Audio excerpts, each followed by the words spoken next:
Student, আজকে আমরা কোষে দেখি 1.2 এর অঙ্কগুলো করাবো। তো প্রথম বলছে 2 টাকার 12.1 2% কত পয়সা। তাহলে 2 টাকার বলেছে, পয়সায় নিয়ে আসতে বলেছে। তাহলে টাকাটাকে আমরা কি করব, টাকাটাকে পয়সায় পরিণত করে নেব। তাহলে 2 টাকা সমান কত পয়সা বলো। 2 টাকা সমান হচ্ছে 2 পয়সা। 1 টাকা মানে 100 পয়সা, তাহলে 2 টাকা মানে 200 পয়সা, তাই তো। তাহলে 2 টাকা সমান যদি 200 পয়সা হয়, তাহলে 200 পয়সার 12.1 তাহলে 200 ইন্টু, এটা যদি পূর্ণটা ভাঙি, 12 দুগুণে 24 আর 1 25/2। আর পার্সেন্টেজটাকে যদি শতকরায় প্রকাশ করি, তাহলে 100 দিয়ে ভাগ করতে হয়। তাহলে যদি পার্সেন্টেজ থাকে, সেটাকে শতকরায় প্রকাশ করলে 100 দিয়ে ভাগ করে দিতে হয়। তাহলে এখানে দুটো শূন্য কেটে দাও, 2 2 কেটে দাও, তাহলে কত হচ্ছে 25। তাহলে কত হয়ে গেল 25 পয়সা। নেক্সট দেখো, বলছে 840 গ্রামের 30% কত গ্রাম। 840 গ্রামের 30% কত গ্রাম। এখানে দেখো টাকা থেকে পয়সা ছিল, তাই আমি কনভার্ট করেছি, কিন্তু এখানে গ্রাম থেকে গ্রাম বলছে, তাহলে এখানে পরিবর্তন করার কোনো প্রয়োজন নেই। তাহলে 840 গ্রামের 30%, তাহলে পার্সেন্টেজটাকে শতকরে প্রকাশ করলে 100 দিয়ে ভাগ। এখানে দুটো শূন্য কেটে দাও, তাহলে 3 4 12 2 হাতে 1 3 8 24 আর 1 25, তাহলে 252 গ্রাম। নেক্সট 3-এরটা দেখো কি বলেছে, 25 টাকার 8%। 25 টাকার 8% কত টাকা। তাহলে টাকা থেকেই টাকা বলেছে, পরিবর্তন করতে হবে না। তাহলে 25 টাকার 8%, 25 ইন্টু 8-এর 100, পার্সেন্টেজটাকে 100 দিয়ে ভাগ করতে বলেছি। তাহলে কাটো, 25 1 25, 4 25 100, 4 1 4, 4 দুগুণে 8, তাহলে কত হলো 2 টাকা। তারপরে 3-এরটা দেখো, 4-এরটা বলছে 55 গ্রাম 5 কিলোগ্রামের শতকরা কত। এই যে গ্রাম দিয়েছে, তারপর কিলোগ্রাম দিয়েছে, তো কিলোগ্রাম থেকে সেটাকে আমাকে গ্রামে পরিবর্তন করতে হবে। তাহলে 1 কিলোগ্রাম মানে কত গ্রাম। 1 কিলোগ্রাম মানে হচ্ছে 1000 গ্রাম। তাহলে 5 কিলোগ্রাম সমান কত গ্রাম হবে, 5000 গ্রাম। 5000 গ্রাম।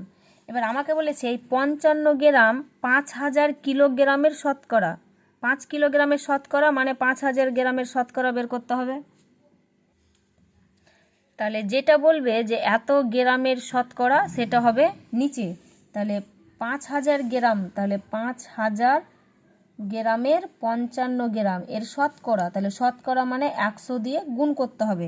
যখন পার্সেন্টেজ ছিল তখন শতকরায় প্রকাশ করলে 100 দিয়ে ভাগ করেছি। আর এবার আমার কি আছে, শতকরা আছে, তাহলে শতকরাটাকে পার্সেন্টেজে করলে পরে আমার 100 দিয়ে গুণ করে দিতে হবে। তাহলে এখানে দুটো শূন্য কেটে দাও। আর 5 দিয়ে যদি কাটি, তাহলে 5 11 55, 5 10 60, তাহলে পাচ্ছি কত 11/10। 11/10 একে যদি পূর্ণ ভাঙা হয়, তাহলে 1 পূর্ণ 1 10। তারপরে 5-এরটা দেখো কি বলেছে। 5-এরটা দেখো, বলছে 1.25 টাকা 5 টাকার শতকরা কত। টাকা থেকে টাকাই দিয়েছে, তো এই যে 5 টাকার বলেছে, তাহলে 5 টাকারটা আমার কি হবে, নিচে হবে। তাহলে 5 টাকার 1.25 টাকার শতকরা। শতকরা মানে কি 100 দিয়ে গুণ।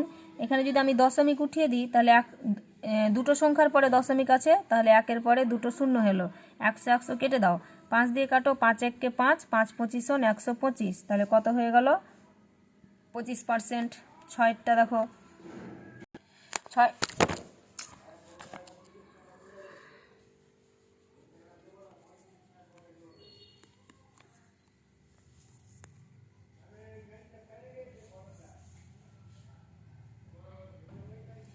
6-এরটা কি বলছে, 16 লিটার 1000 লিটারের শতকরা কত।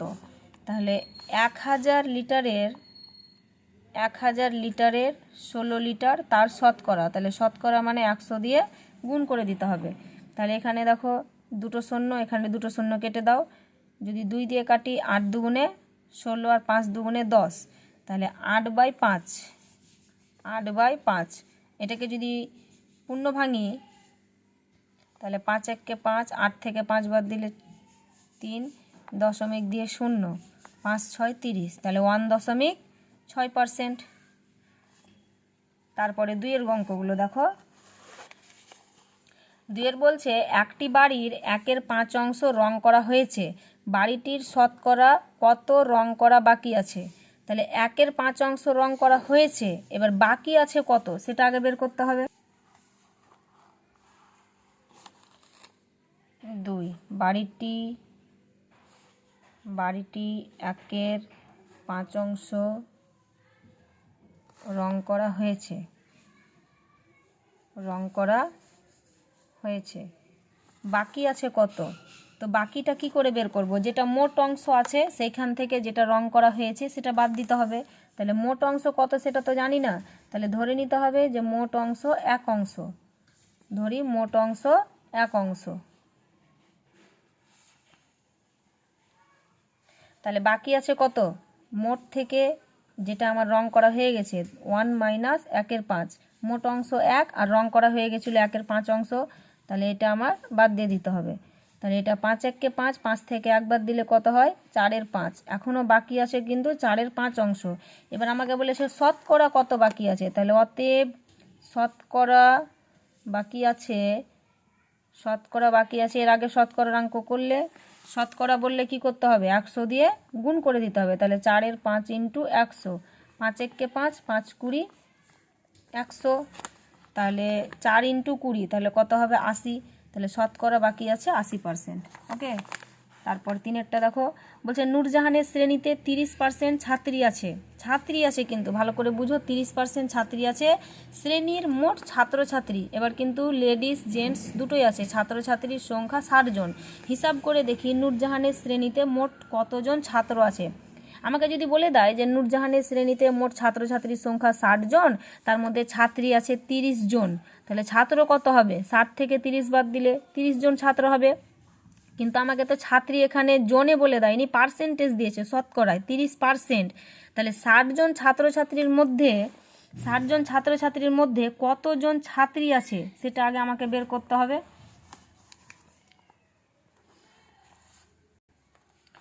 তাহলে লিখব 60 জন ছাত্রছাত্রীর মধ্যে ছাত্রী আছে 60 জনের মধ্যে 30%, তাহলে 60 × 30 / কত 100, দুটো শূন্য কেটে দাও, তাহলে 3 × 6 = 18 জন। তাহলে 18 জন যদি ছাত্রী হয় তাহলে ছাত্র কতজন থাকবে, তাহলে 60 জন ছাত্রছাত্রীর মধ্যে ছাত্র আছে কত, 60 - 18 সমান কত হবে 42 জন। হলো, এবার 4-এরটা দেখো, বলছে 120 কিলোগ্রাম মিশ্র সারে ইউরিয়া ও পটাশের পরিমাণ যথাক্রমে 60% ও 40%, ওই মিশ্র সারে কোন সার কত কিলোগ্রাম আছে। 120 কিলোগ্রাম মিশ্র সার তৈরি করেছে, তার মধ্যে ইউরিয়া আছে 60% আর পটাশ আছে 40%, তাহলে কোন সার কত আছে। তাহলে আমি এই 3-এর অঙ্কটার মতো করেই বের করব। 4, তাহলে ইউরিয়া আছে, লিখব ইউরিয়া আছে, মোট মিশ্র সার কত 120, তাহলে 120-র মধ্যে ইউরিয়া কত আছে 60%, মানে 60/100, দুটো শূন্য কেটে দাও, তাহলে 6 × 12 কত হয় 72 কিলোগ্রাম, তাহলে ইউরিয়া কত আছে 72 কিলোগ্রাম। আর পটাশ বলছে, তাহলে পটাশ কত আছে, পটাশ আছে 120-র মধ্যে 40%, 40% মানে কত 40/100, একটা শূন্য কেটে গেল, তাহলে 4 × 12 কত 48 কিলোগ্রাম, তাহলে ইউরিয়া আছে 72 কিলোগ্রাম আর পটাশ আছে 48 কিলোগ্রাম। 5-এরটা দেখো, বলছে আমার স্কুলের খাতার দাম 10 টাকা ছিল, কয় টাকা ছিল 10 টাকা, সেই খাতা আমি এখন 12 টাকায় কিনি, হিসাব করে দেখি খাতার দাম শতকরা কত টাকা বেড়েছে। তাহলে আগে খাতার দাম ছিল 10 টাকা, খাতার দাম আগে 10 টাকা ছিল, আগে ছিল 10 টাকা, আর খাতার দাম এখন কত টাকা, এখন বলছে 12 টাকা, তাই তো, এখন 12 টাকা, তাহলে খাতার দাম বেড়েছে ক টাকা, খাতার দাম বেড়েছে 12 - 10 সমান 2 টাকা, ক টাকা বেড়েছে 2 টাকা, তাহলে 10 টাকায় ক টাকা বেড়েছে, 10 টাকায় বেড়েছে 2 টাকা, তাহলে আমাকে 1 টাকায় বের করতে হবে, 1 টাকায় বেড়েছে, তাহলে 10 টাকা যদি 2 টাকায় বাড়ে, তা 10 টাকায় যদি 2 টাকা বাড়ে তাহলে 1 টাকায় নিশ্চয় কম। তাহলে 2/10 টাকা। আমাকে শতকরায় বলেছে, শতকরা মানে কত? 100। তাহলে 100 টাকায় বেড়েছে। 2/10 ইন্টু 100, একটা শূন্য কেটে দাও, তাহলে 10 দুগুণে কত? 20। তাহলে 20 টাকা বেড়েছে। তাহলে অতএব খাতার দাম শতকরা 20 টাকা বেড়েছে, লিখে নিই। তারপরে দেখো বলছে সুমিত্রার বাড়ি থেকে স্কুলে যেতে 4 টাকা বাস ভাড়া লাগতো, এখন থেকে ওই দূরত্ব যেতে 6 টাকা বাস ভাড়া দিতে হয়, বাস ভাড়া শতকরা কত টাকা বেড়েছে? 6। তাহলে আগে বাস ভাড়া কত ছিল? আগে বাস ভাড়া ছিল কত? 4 টাকা। আর এখন বাস ভাড়া 6 টাকা। আগে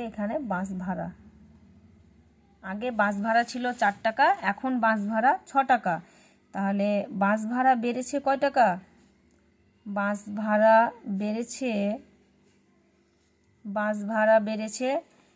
6 - 4 সমান কত? 2 টাকা, তাই তো? তাহলে 4 টাকায় বেড়েছে 2 টাকা। তাহলে 1 টাকায় বেড়েছে, 1 টাকায় নিশ্চয়ই কম বাড়বে, তাহলে 2 4 টাকা। তাহলে শতকরায় বলেছে, শতকরায় মানে 100, তাহলে 100 টাকায় নিশ্চয়ই বেশি বাড়বে। বেশির জন্য কি হবে? গুণ। 4 একে 4, 4 25 100, তাহলে 25 দুগুণে 50 টাকা। তাহলে অতএব বাস ভাড়া কত টাকা বেড়েছে? বাস ভাড়া 50 টাকা বেড়েছে। বুঝতে পেরেছ? নেক্সট দেখো 7এরটা। 7 বলছে চিনির দাম বাড়ার জন্য আগে 125 টাকায় যে পরিমাণ চিনি কিনতাম, এখন 150 টাকায় সেই পরিমাণ চিনি কিনি, এখন চিনির দাম শতকরা কত বেড়েছে? তাহলে আগে চিনির দাম কত ছিল? আগে চিনির দাম ছিল 125 টাকা। আগে চিনির দাম ছিল 125 টাকা, আর এখন চিনির দাম বেড়ে হয়েছে 150 টাকা। তাহলে চিনির দাম বেড়েছে কত টাকা? চিনির দাম বেড়েছে কত? 150 - 125 সমান কত? 25 টাকা বেড়েছে। তাহলে 25 টাকা এটা কিসে বেড়েছে? 125 টাকায় 25 টাকা বেড়েছে, তাই তো? 25 টাকা বেড়েছে। তাহলে 1 টাকায় নিশ্চয় কম বেড়েছে, তাহলে 1/1 25 টাকা বেড়েছে। তাহলে শতকরা বলেছে, তাহলে 100 টাকায় কত বেড়েছে? 100 টাকায় নিশ্চয়ই বেশি বেড়েছে। 1 টাকায় যত হবে 100 টাকায় তার চাইতে বেশি হবে। 25 কে 25, 5 25 125, 5 1 কে 5, 5 20 100, তাহলে কত টাকা বেড়েছে? 20 টাকা বেড়েছে। অতএব চিনির দাম শতকরা কত বেড়েছে? 20 টাকা বেড়েছে। তারপরে দেখো 8এরটা। রোজিনা একদিনে 90টি অঙ্ক করেছে, শেফালি ওই সময়ে 65টি অঙ্ক করেছে। ওই সময়ে রোজিনা শেফালির থেকে শতকরা কত বেশি অঙ্ক করেছে? আগে এটা বের করি। 8, রোজিনা 90টি অঙ্ক করেছে।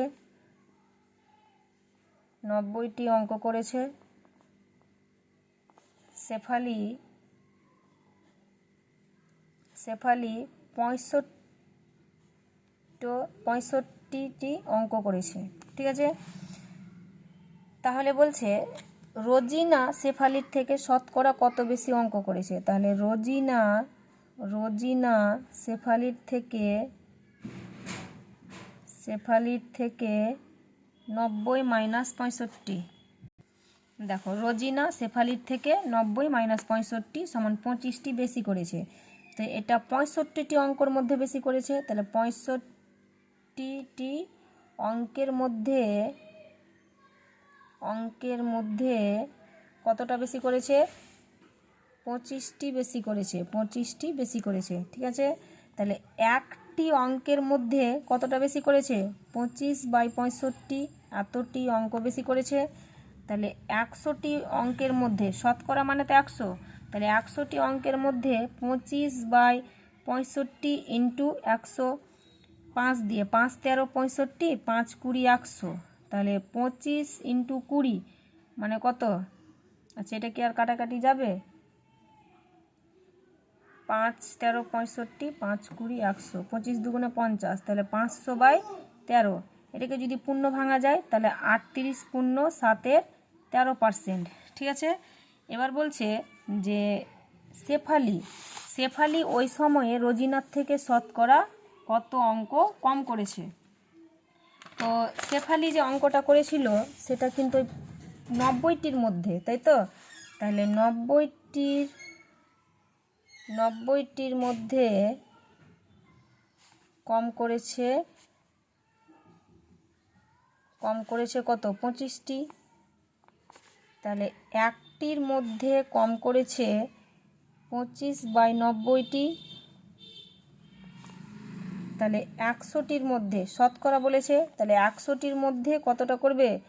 25/90 ইন্টু 100, একটা শূন্য কেটে দাও, তাহলে 250/9। এটা পূর্ণ ভাঙলে হবে 27 পূর্ণ 7-এর 9%। হলো।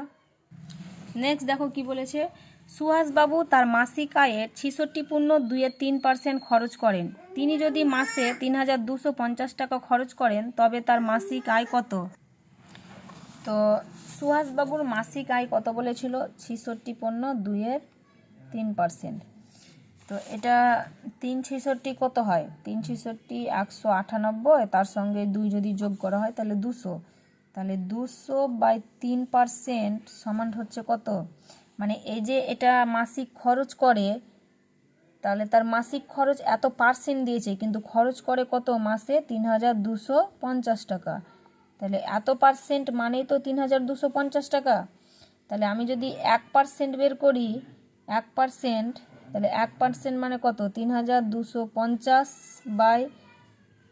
কত হবে? 200/3। এবার যদি আমি 100% বের করি তার মাসিক আয় কত হবে? তাহলে 100% বের করতে গেলে কত হবে? 3250।